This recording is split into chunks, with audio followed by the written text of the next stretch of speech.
tukijiuliza maswala ni kwa nini ama ni changamoto zipi zinakumba vijana wetu hivi kwamba wanashauriwa na wengine kufanya vitendo vya ugaidi. Na tukaangalia kwa undani mambo ya elimu, mambo ya kiuchumi, mambo ya mapato, mambo ya psychology, mambo ya filosofia.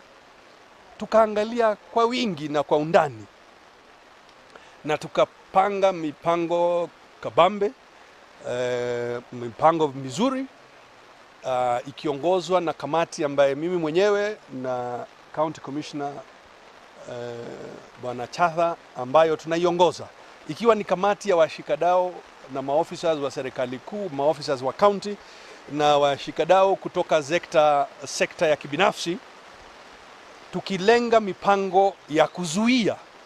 Kwa hivyo utaona kwamba tutakuwa na mipango ya kiuchumi, mipango ya kielimu, mipango ya mambo ya siasa na mengine, kusudi tuweze kuzuia na kuhakikisha kwamba vijana wetu hawako kwa hali ambayo inawezesha wagaidi kuwashawishi vijana wetu kuingia kwa ugaidi.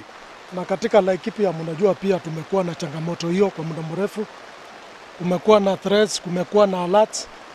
Kwa hivyo kwanza tunashukuru sana serikali kuu kupitia National Counterterrorism Center kwa kutuletea ili tuweze kujumuika pamoja sisi washikadau wote wa Laikipia, ili tuweze kuhakikisha kwamba kaunti yetu imekuwa safe, na sisi wote tunafanya kazi kuhakikisha kwamba tunazuia na pia kuelimisha vijana wetu kujua kwamba lazima tupambane na hili janga ambalo linatukabili sisi wote.